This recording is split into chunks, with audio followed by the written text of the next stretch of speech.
love me so much more than I could ever know. Your love is deeper than this world will ever show.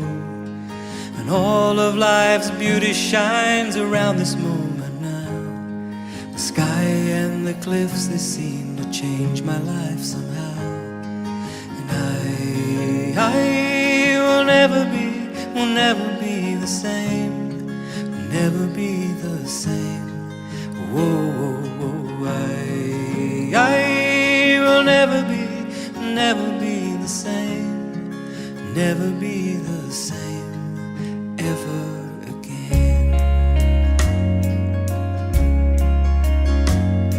Well, here I am waiting, Lord, my life is just for you. Please unfold all the plans that you would have me do.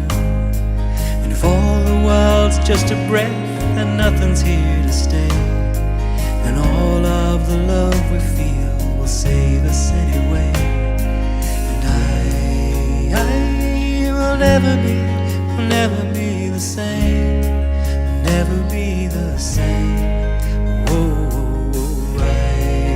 I will never be the same, will never be the same ever again.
Never be the same.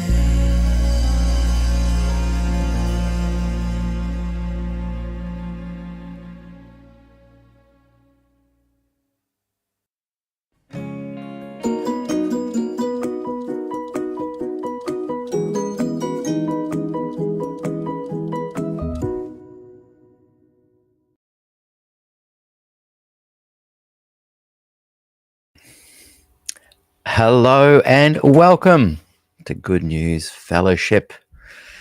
Tonight this morning, we're going live into our new YouTube channel, Good News Fellowship. And though I have shared a link into the private Facebook group over there at SDAQ&A to tell people to come over here, those, if they are trying to find us on YouTube at SDAQ&A, will see nothing. So it might be a small audience today, but that's okay because I'm the only one speaking. I had some malfunction in my brain. I thought I had invited somebody, and turns out I hadn't. And so, yeah, although I did last minute reach out to Chris Vega and said, hey, we loved your show yesterday. You were talking about the topic of cults, etc. Would you be interested in coming on and doing a... Hang on, I'm just seeing if he's replied. Doing a good news presentation. And no, he has not replied to that, but that's all right. So, yeah, as I said, that's why I'm kind of glad that this morning it's really just about me sharing some ideas. So the smaller the group, the better in many ways. I'm hoping that by next week I will have a nice Good News Fellowship little square thing over there, little square canvas piece of art. And I hope that that helps to further brand Good News Fellowship as its own unique channel. And so as far as Good News Fellowship presentations goes, this is number 47, but only number 3 live into the new YouTube channel. So if you are enjoying some of these, you can head on over to SDAQ&A and find previous Good News Fellowship messages, all 46, 45 of them. And but I will be adding them here as well. So it'll be a one-stop place for people to be able to come and join us. And I think we've got 5 or 6 people watching, so that's good. It's good to have David here, and Barbara is here as well, and John Kayla is here. That's good to see. Andy Mack has joined us, and Jane Krause is here too. Oh, that's good. So we're getting a few people. Once we see Moto Sapien here, we'll know that we've managed to let everybody know that we are, findable. So today I just, even though I don't have an official presenter or guest, I wanted to share some of my thoughts. And I want to thank Danny Bigg and Emma Ray for making a couple of suggestions that I will be following today. But some of my thoughts on John 3:16 and 17, and also on Romans 9 to 10. There are a couple of little passages there that are great for discussion. Now, when I left the church I was in, the Seventh-day Adventist Church, 9.5 years ago officially, I would say that I was somebody that did have a sense of the gospel, and that I had managed to bypass a lot of the filters. However, as I left, and as I've been involved with my SDAQ&A channel and listening to a lot of people talk about their experiences in Adventism currently, a lot of them are still Adventists, and those who have left the Adventist Church.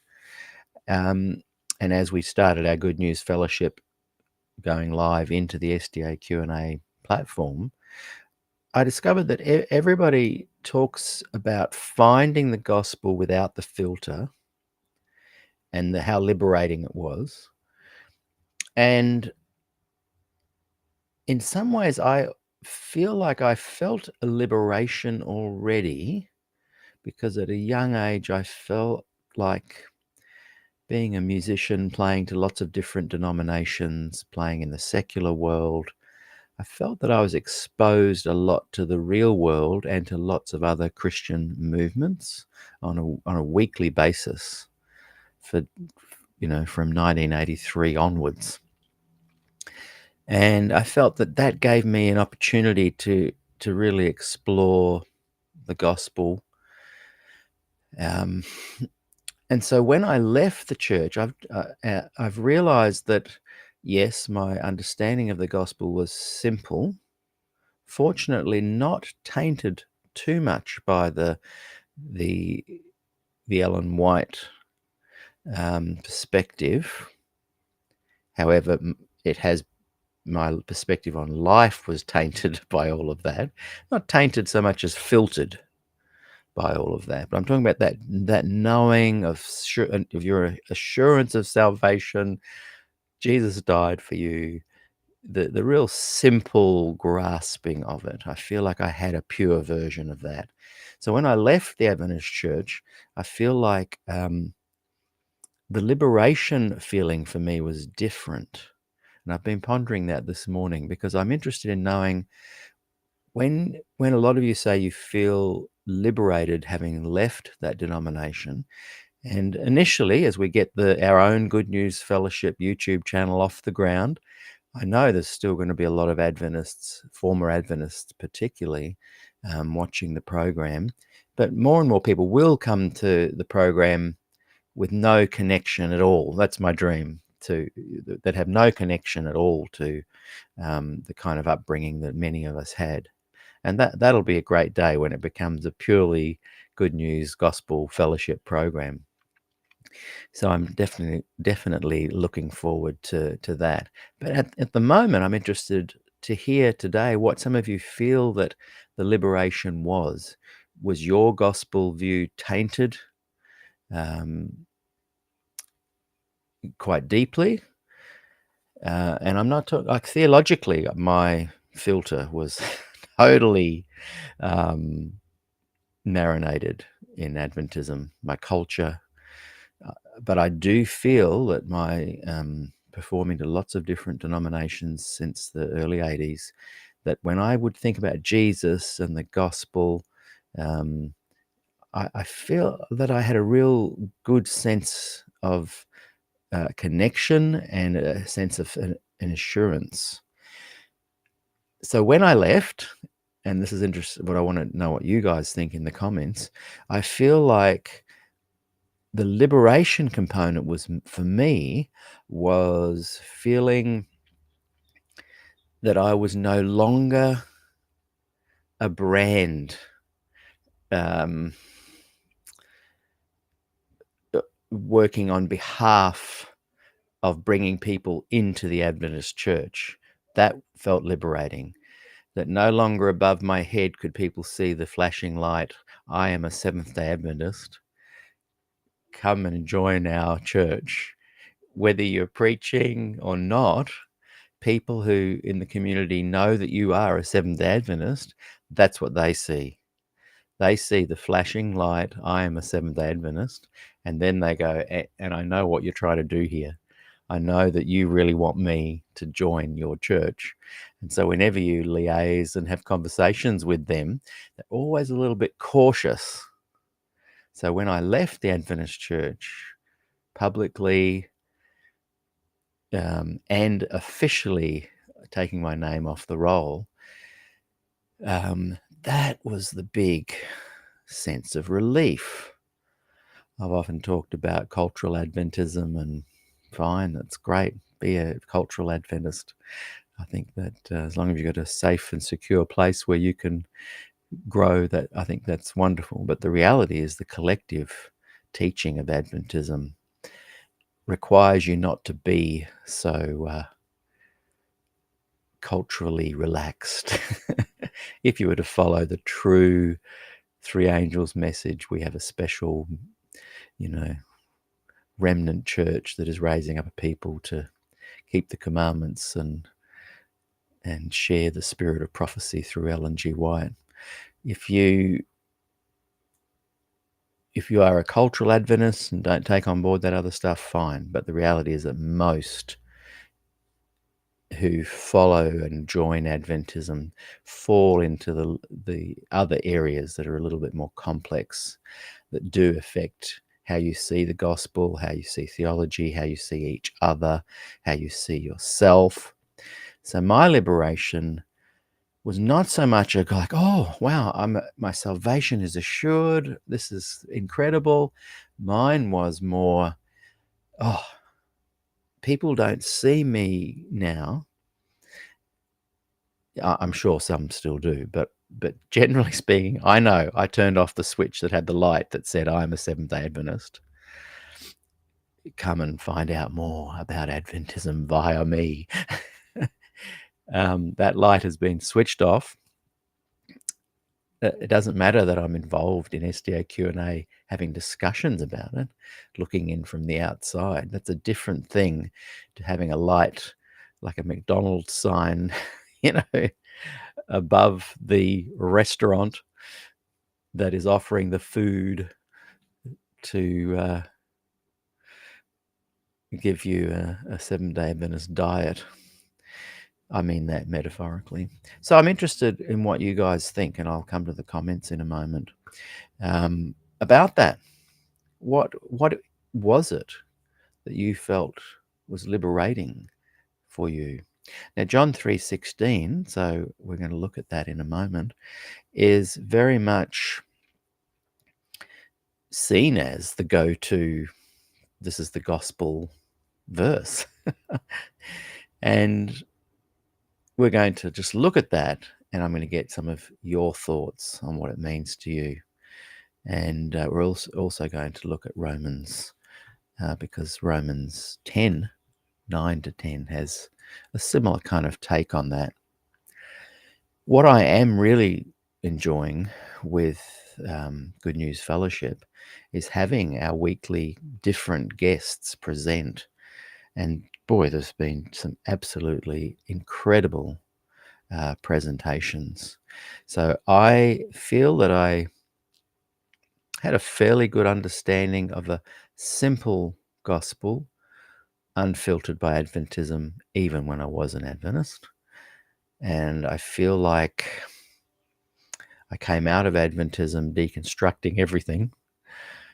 And I feel like now I'm taking my little kernel of understanding, and the presenters on this show are the ones filling it out for me now.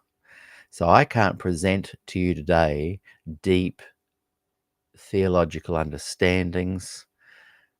I am but a babe in the woods, and I can only chat with you about inklings of ideas that I have, and I rely on you to expand on those for my edification. So thank you to all the guests that have presented on the program, and I look forward to many, many more to come. And thank you, those that watch, for sharing your ideas and your journey and your thoughts, because I believe that together we can form a community that finds common ground and that can learn and discuss and share ideas and fall and stand and not seek to come to a point of, a position of we know everything. So we're going to play Let Us Break Bread Together, and I'm going to look at some of your posts and comments, and then we're going to read those two passages that I mentioned and continue the conversation, and then wrap it up in about 30 minutes. So Malcolm Clark presenting our theme song, Let Us Break Bread Together, because essentially that's what we are doing.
Isn't that beautiful? That's Malcolm Clark. And Malcolm has sent a whole lot of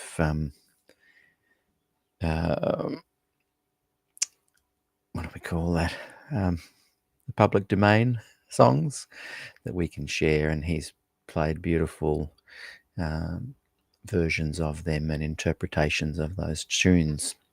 Some of you might have original songs or songs that are in the public domain that you'd like to share with us as well. So let me know about that. And let's look at a couple of comments, and then we're going to get into today's text, but mainly to get your thoughts. We're gathering together and sharing the journey. Thank you, David. Peter, you don't know how much these videos bring us together in like-minded discussion. Yeah, I like that idea of like-minded discussion.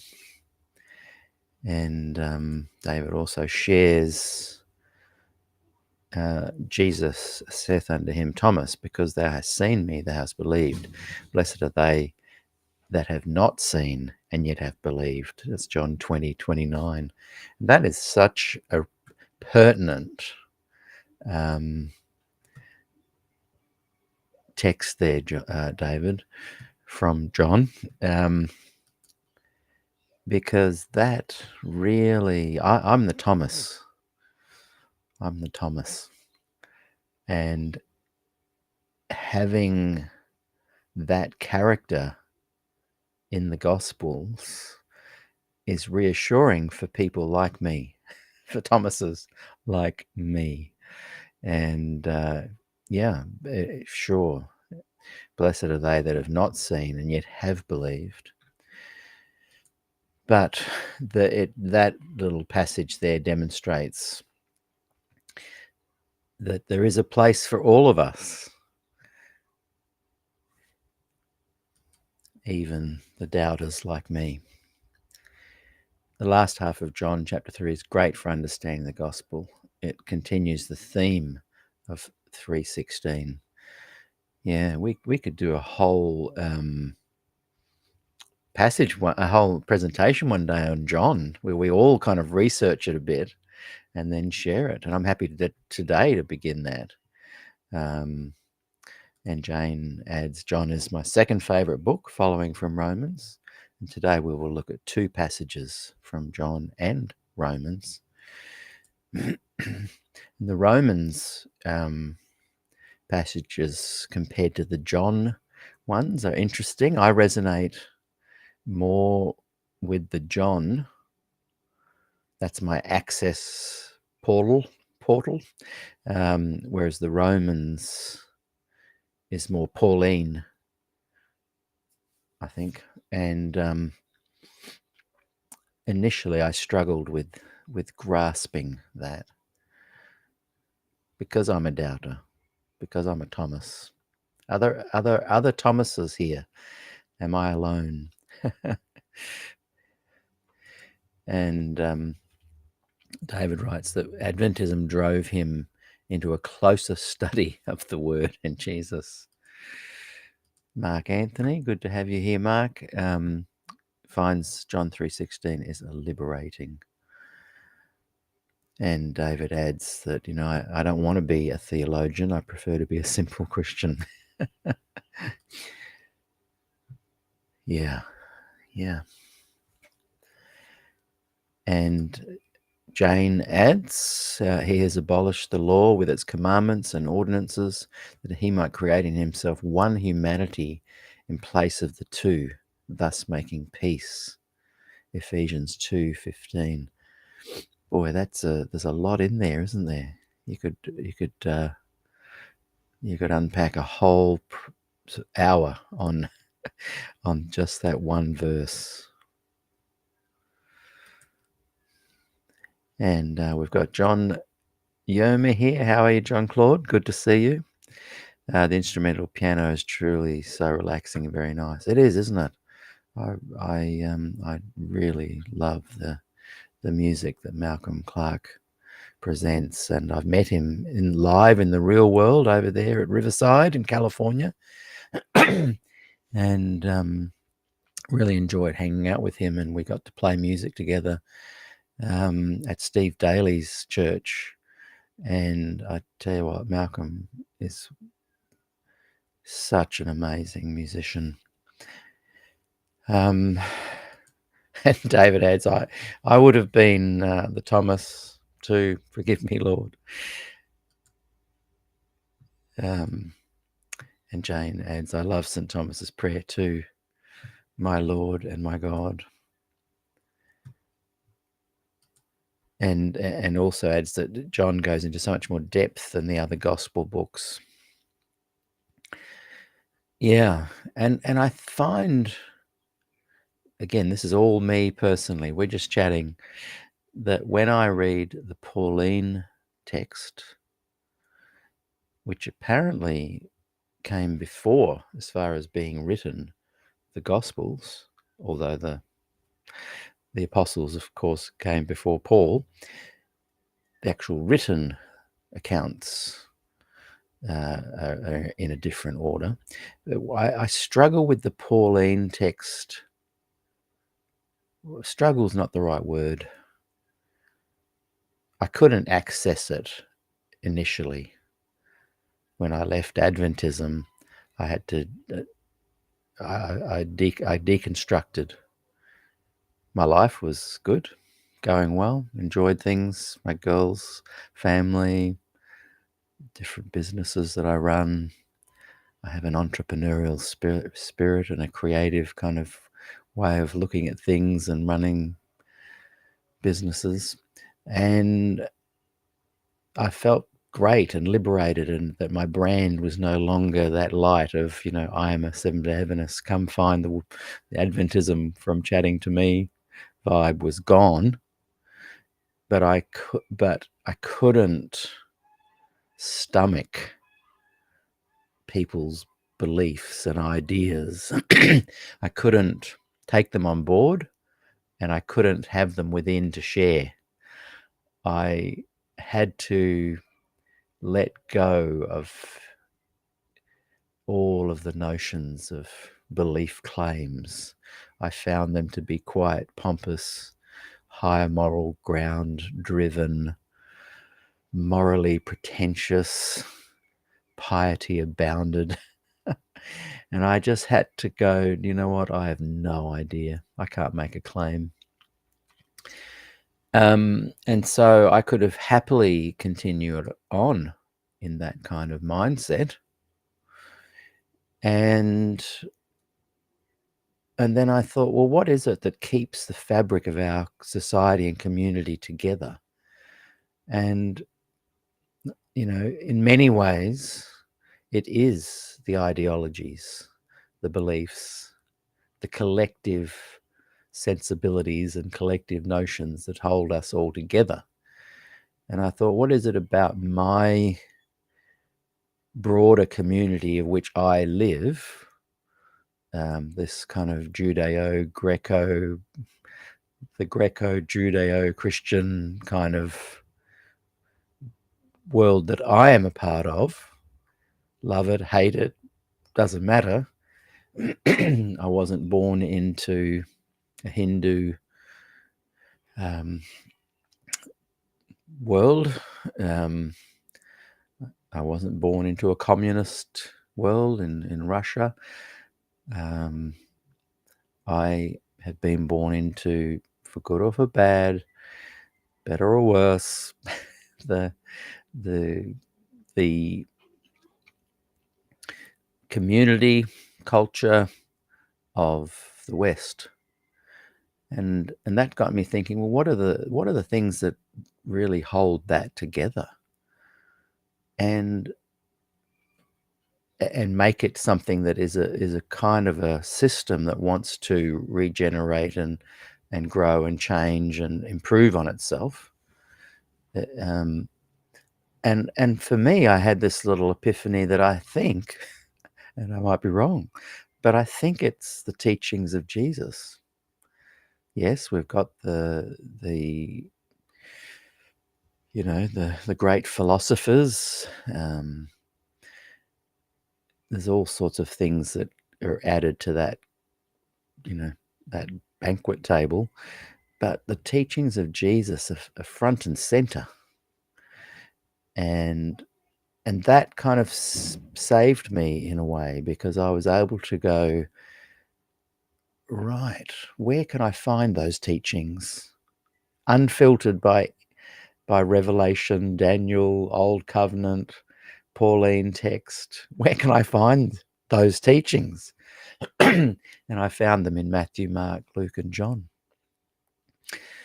And many of you have heard me talk about this before. But for me and for many, it helped to anchor me, and it helped to stop the total deconstruction of belief. And it gave me something to hold on to. And so here I am now trying to build onto that. And so when I read Matthew, Mark, Luke, and John, I seek the teachings of Jesus in there, the parables, the stories. What do they mean? How can they apply to my life? What do they mean to the broader community? And then then I go out into Galatians and Romans and the other books, because then I can go, well, what was Paul saying? How was Paul building community? What does the theology look like? What are some of the deeper ramifications? What's the context here?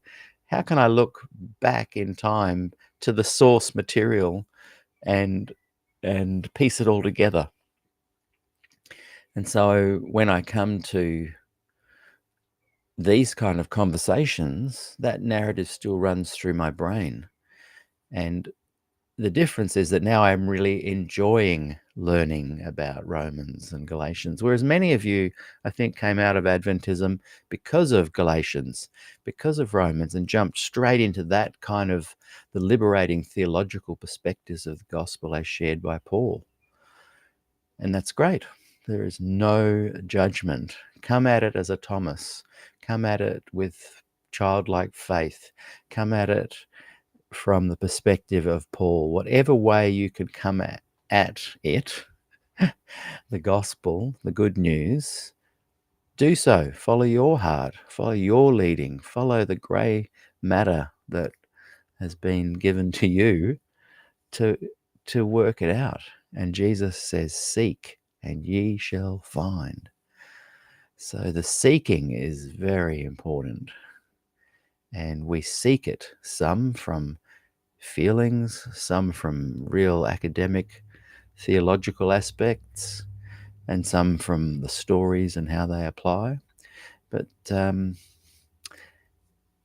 my encouragement to you guys, and as we build our own friendship community here, is to seek using your own guiding star, the North Star, as they say. What's your anchor? What verses resonate with you? What connection builds you up? What makes you feel aligned to the teachings, to the Christ, to the kingdom, to the community? So I hope some of that makes sense. We will go now into looking at John, but share your thoughts in the comments on what I'm saying. What do you think? Do you agree, disagree? And Barbara just adds that I think being a bit of a Thomas shows that you test all things. Coming out of Adventism is thought I'd be too naive. Now I test all things. Yeah, exactly. I think that's a good sign. I think I'm glad I'm a Thomas. You know, even though did Christ just say in that other verse, blessed are they who aren't you, Thomas? Yeah. But as Jane said, Jesus never condemned him for it. just understood that that's what he needed. Thank you, Jane. That's awesome. So, something I've always wanted to say, turn with me now in your Bible we're going to start with John 3:17. I can hear the rustling of your pages being turned there, or your devices. But yeah, turn with me to John 3:17, and then we're going to go to John 3:16, and then on to John 3:18. And thanks again to Emma Ray for inspiring me to do this. And then Danny came up with some great questions that I want to ask you guys as well. Okay, so John 3:17 states, "For God did not send his Son into the world to condemn the world, but to save the world through him." And this verse emphasizes that God's primary purpose in sending Jesus was not judgment, but salvation for humanity. It highlights God's love and desire to reconcile with the world through Jesus' sacrifice. I love that notion of reconciling, not judgment. And then we pair John 3:17, of course, with John 3:16, which states, "For God so loved the world that he gave his only Son, that whoever believes in him should not perish, but have eternal life." So together these verses underscore that central message of Christian faith. God's love for the world demonstrated through the gift of Jesus and the opportunity for salvation through faith in him. And then if you jump ahead in whichever version of the Bible, whichever edition you're reading, to John 3:18, the message is further clarified by stating, "Whoever believes in him is not condemned, but whoever does not believe is condemned already, because he has not believed in the name of the only Son of God." So this verse highlights the consequences of rejecting the offer of salvation. But in essence, the John 3:17-18 explains that God's intention was not to condemn, but to save humanity through Jesus. And those who believe in Jesus are not condemned, while those who do not believe are already condemned due to their unbelief. And I'd love to read some other versions of that. The NIV, I think, has got an interesting take on that too. There's just, as I look on my computer, there's other interesting takes on that. And I'd love to explore the word condemned. What does it mean? We still associate it with a judgment. But those who believe in Jesus are not condemned, while those who believe in Jesus are not condemned, while those who do not believe are already condemned. And then if we jump across to, turn with me in your Bibles now to Romans 10:9-10. And this, and let me know what you think, but I think that this kind of dovetails, and it's an interesting blend of going from John, that anchoring kind of book, part of the four Gospels that resonates with me, into Romans. And a lot of you guys watching went probably from Romans and then looked back at the Gospels. And I had to kind of go the other way, the four Gospels minus all the supernatural, just the teachings, just the parables. What do they mean? What's the teaching in there? Eventually to this kind of text that we're about to read now, Romans. And again, I'm just being honest about my journey. I'm not saying it's the way in by any stretch of the imagination. But it's nice to know others have been, have taken that path too. And it's great for those who have come through the liberating text of Romans and Hebrews and Galatians, and that's been their way. That's how we get to know how to help each other. Someone watching goes, oh, I don't get that, but someone in the comments has said this, and that resonates with me. That's why it's such an important platform and channel and community that is keeping an eye out for each other's access point to this, to help, to learn, to listen. So Romans 10, 9-10 states that salvation is achieved through confessing Jesus as Lord and believing in your heart that God raised him from the dead.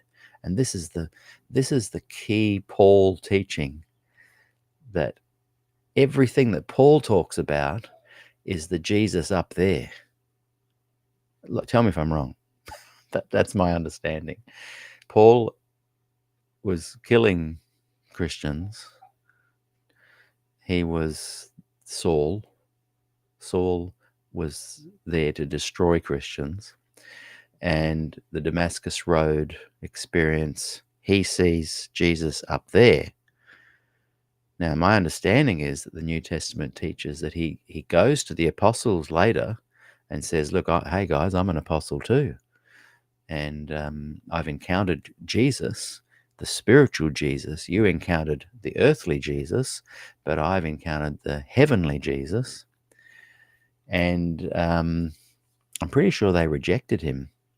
And it's an interesting point that others say later that, well, they initially rejected him, but later they embraced him. Well, I can't find anywhere that they actually did embrace him, apart from in Pauline texts where he later says they embraced me. Again, I could be wrong.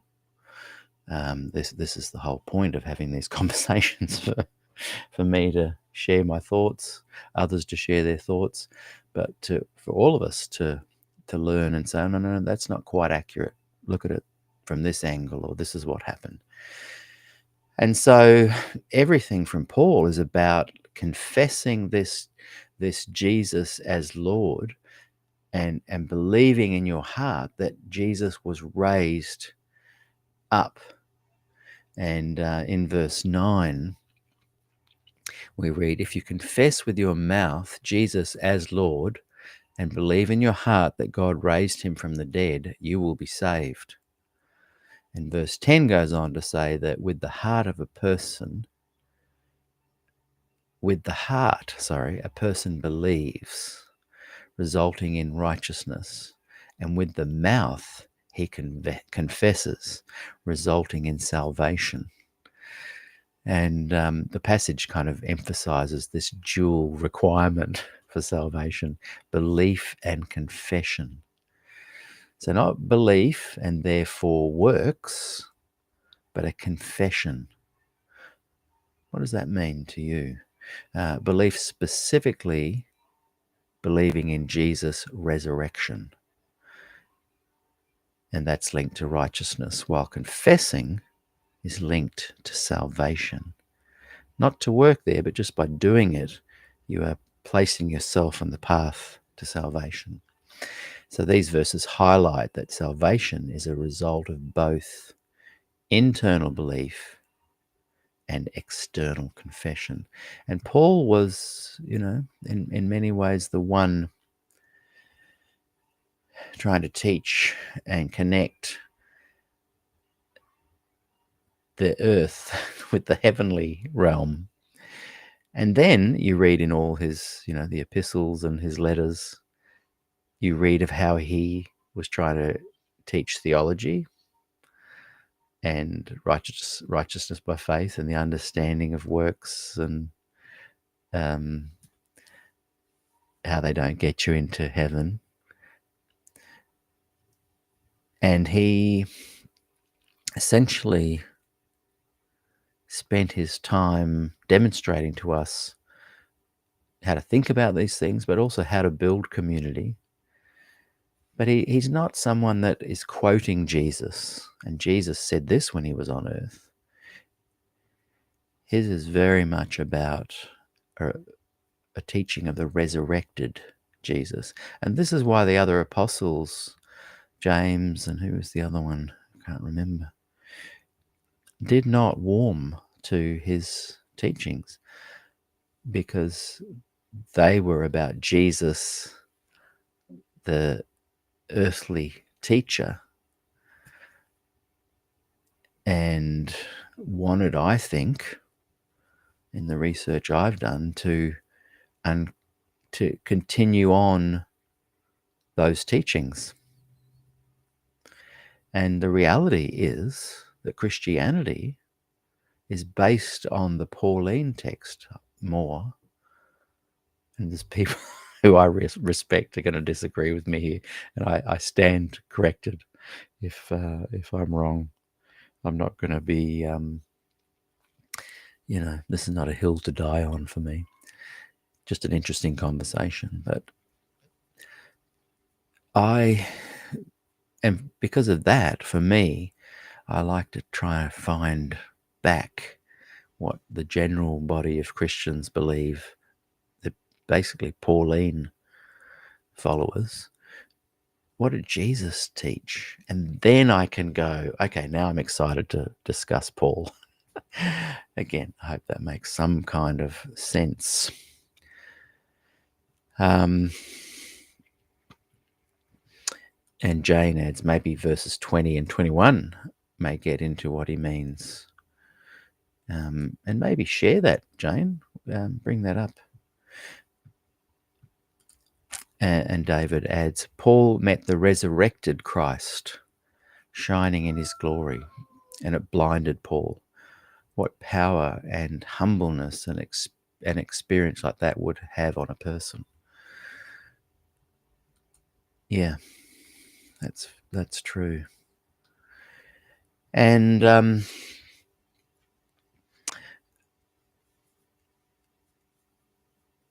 isn't it fantastic that all the ways to Jesus are found acceptable and there is alignment?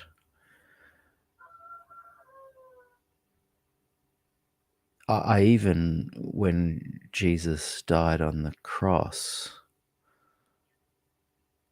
he cries out, Father, why hast thou forsaken me? And I have felt forsaken. There's an entry point, there's an access point within the New Testament and an understanding of the new covenant and an understanding of the context and the earthiness and the communities to which Paul was teaching, to which Matthew, Mark, Luke, and John were teaching, to who Jesus was teaching, to whom James continued on the tradition. There's an earthiness in knowing that there's a story in there for you to align with. There's an access point for you to connect to. I think that's kind of the thrust of what I'm saying today, is that find that access point for you. And if you're a part of the Good News Fellowship here, then please share that, because there will be people here who are yearning to find an access point or are yearning to learn more. So no matter how small or trivial you think your access point is, please share it. Share it in the comments, because that's how we get to connect with each other until one day we can actually catch up in the real world. And Andy Mack writes, I think that's what makes life easier for me. I've no hill to die on anymore. Yes. I was having a very interesting conversation with someone last night on this exact point. I am not journeying anymore with a big satchel of truths that I can share and impart with you that big satchel or bag that was once holding me down as I've left it by the roadside. And I now seek the sun on my face, a gentle breeze on my back, a nice hot drink, and a view of the lake or ocean or mountains or whatever, and friendship with you guys. And then a wonderful, safe place to learn and discuss. That's what Good News Fellowship is. And essentially, apart from other technical algorithmic reasons, that's why I've set it up here on its own unique channel. So we can build this community. Not a church, not a movement, just a bunch of friends sharing their ideas. I'm just going to read a couple of things from... It's funny, Andy. Andy has been driving and listening, and she said, "I've arrived at my destination." I'll have to listen to the rest later. When you said, "I have arrived at my destination," I thought you meant philosophically. Thanks for listening today and joining us, Andy. Great to have you part of the Good News Fellowship community. So I'm just going to read Jane's thoughts here. She's got 3 passages, and she might share another comment to wrap up her thoughts there, and then I'm going to leave it for today. We've had a great chat, and I do have some questions I wanted to ask you from that Danny Big had left, and that's when we'll close. So Jane has put here, and this is John 3:19, and this is the judgment. Oh, this is good. Yeah, this is going on from 16, 17, 18, which we looked at today. Thank you for expanding on this, Jane. And this is the judgment, that the light has come into the world, and people loved darkness rather than light because their deeds were evil. Yeah, I like that. Isn't that good that you just read on a tiny bit from... Everyone knows John 3:16. Read on a little bit, and then a little bit further, and even more light is shone on the text. John 3:10, for all who do evil hate the light and do not come to the light, so that their deeds may not be exposed. I love light and darkness metaphors. And John 3:21 says, but those who do what is true come to the light, so that it may be clearly seen that their deeds have been done in God. Share some closing thoughts with us on that, Jane, and I'll read them. Barb adds, I found Lewis Scott videos explain Paul and James extremely well, along with a lot of Greek words and their meanings. See, this is great, Barb. Thank you. This is the kind of fruit that comes from the Good News Fellowship. You've given me something now to go and search, which I will, and I'll be doing a bit of driving this afternoon. I will find those videos and listen as I'm driving. That's fantastic. That's what it's all about. Now, Danny had some great questions that she sent to me and said, hey, why not ask everybody these? And I'd love you guys to share these in the comments after, like right now while we're live, or later on as well, so the conversation can keep on going as well. We can return to the channel and keep discussing these things in the comments as well. So she has added here some great questions. When was the first time you heard the real gospel? Share with us that in the comments. And I'm hoping our original tribe, they all found it last week, because I shared also into SDAQ&A for one last time. But this week it's just only in our group here, our new YouTube channel. And so we've only got about a quarter of our fellowship. So hopefully you guys find this and share in the comments your thought. But yeah, when was the first time you heard the real gospel? I'd love to hear people's thoughts on that. And how did you feel at the time?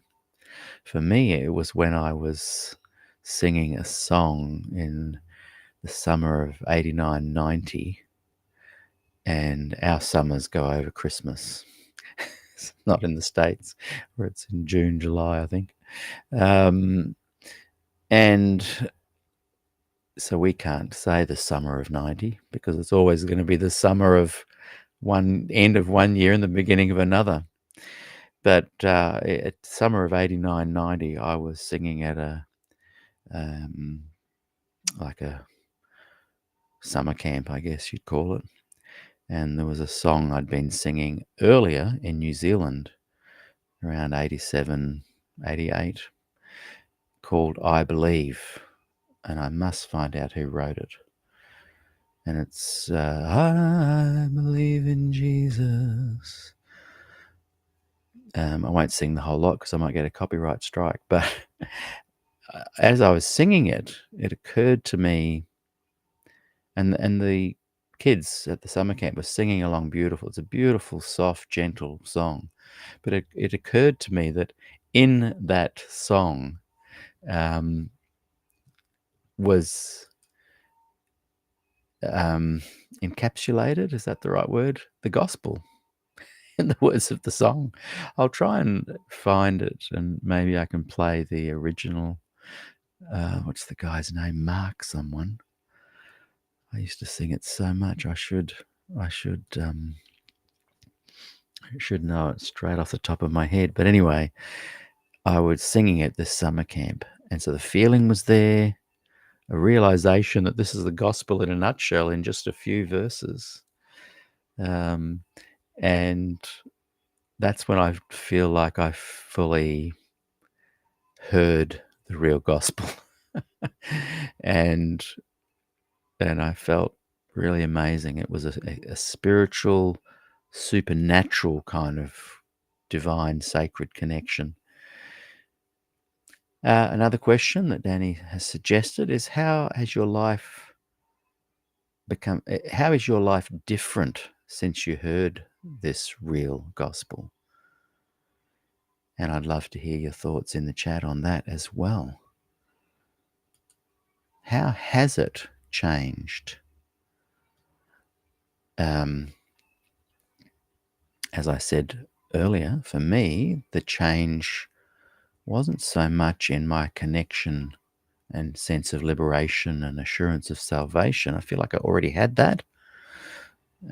It was the moment I felt that the gospel that I knew was not in alignment with the gospel of the church I was a member. And I couldn't put my name to that church anymore. So it was liberating not having my name connected with the church. Still friends culturally with the people. Still love a lot of what the cultural Adventists do.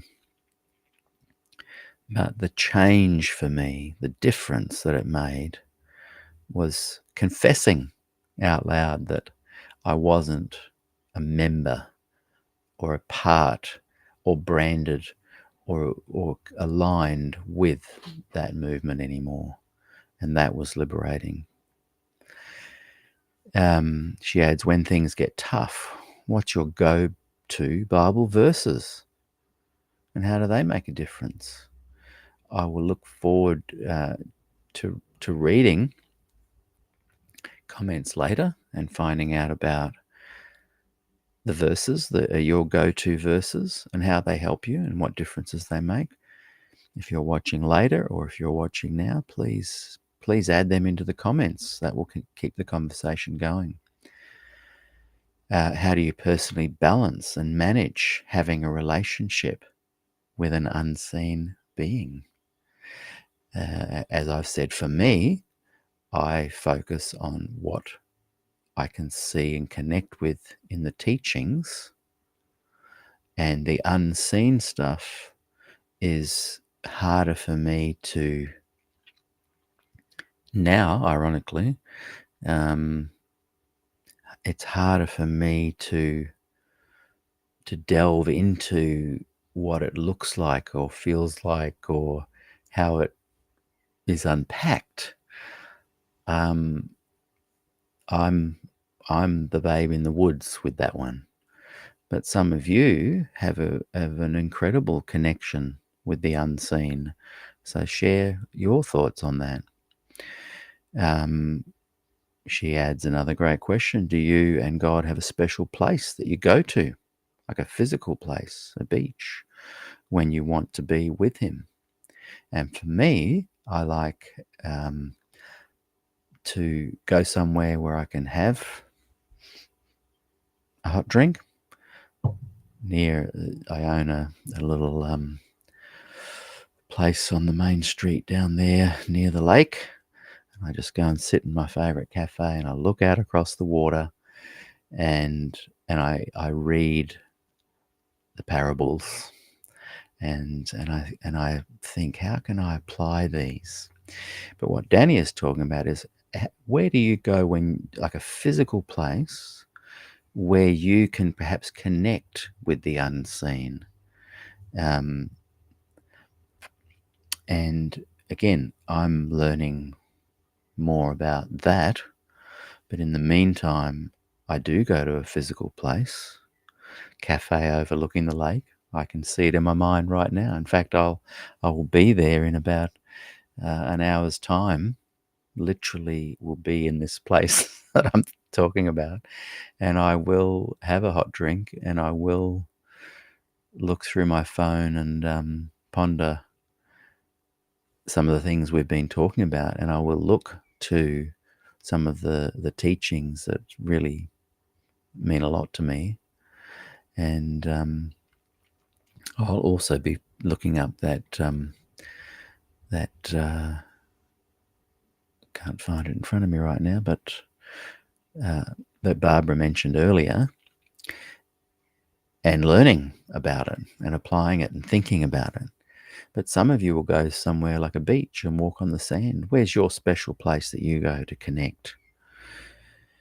And she closes with this thoughts based on Romans 8, which we haven't looked at today, but I encourage you guys to go and do that because it talks about, it says that God's Spirit lives within you, and when you have no words, talks to the Father for you. So does that mean that in times of crisis we're doubly held by God? She says. This is Danny Bigg's thoughts. From within and without. That's an amazing thought. So that further extrapolation of what Jesus is, the risen Saviour, as Paul teaches, what does that look like in Romans 8, where it states the Spirit lives within you, and when you have no words, talks to the Father for you? See, that's pretty big. That's something I'll be pondering later today. That Spirit living within you. So thank you to Emma Ray for giving me the thoughts to chat about on John 3:16 and beyond, and Romans 10 and beyond. And thank you to Donna Big for suggesting some great questions that we can ponder and can be used to stimulate the conversation. And thanks to those who've supported what I'm doing. If you'd like to pay an offering today of a few dollars, or donate an offering of a few dollars, you can at paypal.me/Peter Dixon Music. So it's not a paypal.com. You just literally go to paypal.me/Peter Dixon Music, and a few dollars would really help. The platforms that I subscribe to cost me a fair bit of money every month, and I've nearly managed to raise enough this month to pay for this month. So thank you for those who've contributed, many of whom are in the chat right now. Thank you. I really appreciate that. And Jane shared with us the 18, 19, and 20 verses of John 3.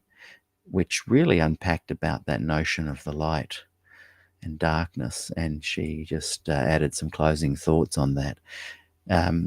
That those verses it connects well with what Paul is saying, because when we have that encounter with Christ, as Paul had, it should change our lives. Even demons believe in Christ, but letting it change us is something else. Yeah, I think when you suddenly have an experience with the light, that is life-changing. Yeah. And she also adds that there's other verses you can check out. And again, this is a resource-based fellowship, community of friends. You could watch these show notes and do hours of study. Isaiah 43, 2-4, Romans 5, 3-5, as they are her go-to encouragement verses. So, and Barbara just asked if the PayPal had changed. No, it's the same as ever. So that's still the same. Some people just sometimes try and type in paypal.com/Peter Dixon Music, but I think it's paypal.me. It's the same as ever. So thank you, everybody, those who have supported what I'm doing. And here we are at Good News Fellowship with our own YouTube channel now, and let's really build and grow the community. So thank you again, everybody. I really have enjoyed chatting with you today.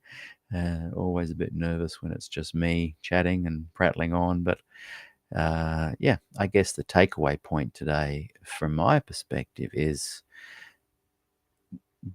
be encouraged that in the Bible, particularly in the New Covenant, the Gospels, the Pauline texts, there is a place for you, an access point, a way that you can connect. If you're a Thomas or someone that just feels it, if you'd like to approach things from an academic point of view, the resurrected Christ, the teachings, there is an access point for all of you that it doesn't have to be the same as anyone else. And the second takeaway is that let's journey together here as a group of friends in Good News Fellowship, and share and learn and gather and break bread together. So we'll leave you with the other version of Let Us Break Bread Together that Malcolm Clark has put together for us. And we'll look forward to seeing you again next week. I'll bring some closing comments up. If you've got any thoughts you'd like to leave us with as well, I'll bring them onto the screen. But we'll see you again next week on Good News Fellowship at the same time, and also over there on SDAQ&A, as always, on Tuesday and Wednesday, 6:30 p.m. Pacific time, USA, or in Australia, 11:30 a.m. Wednesday and Thursday. Those shows will continue. In fact, there's going to be an extra show starting soon as well, which will be designed, which will be at a time that means those in Europe and in the UK can actually watch live instead of watching later next day. So, lots going on, onwards and upwards, and we'll see you again soon.